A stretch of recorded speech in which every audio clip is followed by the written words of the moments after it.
китоби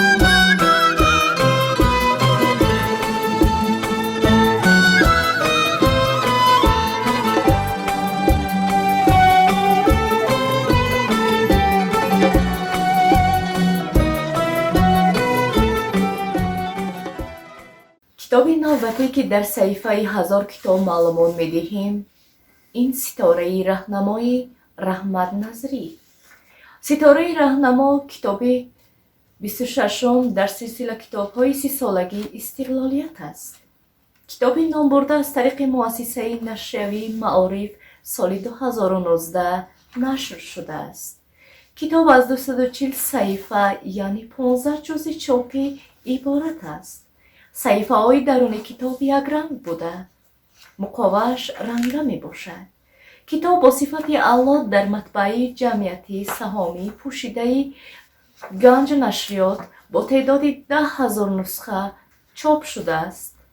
маҷмӯаи ашъори шоири халқии Тоҷикистон, барандаи ҷоизаи давлатӣ ба номи абу Абдуллоҳи Рӯдакӣ, Раҳмат Назрӣ, аз андешаҳои волои ватандорӣ ва инсонпарварӣ саршор аст. дар он шеърҳои созгорӣ гирдоварӣ шуданд, ки ба рӯҳу равони ҷавонон тавони тоза мебахшанд. умедворим, ки маҷмӯа писанди хонандагон қарор мегирад. раҳмат Назрӣ 15 октябри соли 1951 дар шаҳри Кӯлоб ба дунё омадааст. соли 1973 бахши рӯзноманигории Донишгоҳи давлатии Тоҷикистонро хатм кардааст. рӯзноманигор, муовини сармуҳаррири ҳафтаномаи адабиёт ва санъат, мудири шуъбаи назми иттифоқи нависандагон буд. узви иттифоқи нависандагони Тоҷикистон аз соли 1979. ҳоло котиби кумитаи ҷоизаҳои давлатӣ ба номи абу Абдуллоҳи Рӯдакист. барандаи ҷоизаи давлатӣ ба номи абу Абдуллоҳи Рӯдакӣ, шоири халқи Тоҷикистон. ин китоб барои онҳое ки мехоҳанд ба иҷодиёти Раҳмат Назрӣ шиносоӣ пайдо кунанд дастури хубест.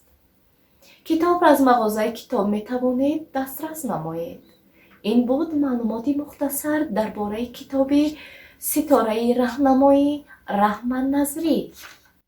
новобаста аз тазодҳои зиндагӣ бо шумо танҳо китоб ҳамнишину ҳамсӯҳбат аст. зеро ягона дӯсте ки шуморо фиреб намедиҳад ва беозор аст, ин китоб мебошад. китоб хонед ва бо мо бошед. пахш намудани тугмачи қайдро фаромӯш накунед. хайр дӯстони азиз, то нашри навбатии саҳифаи 1000 китоб.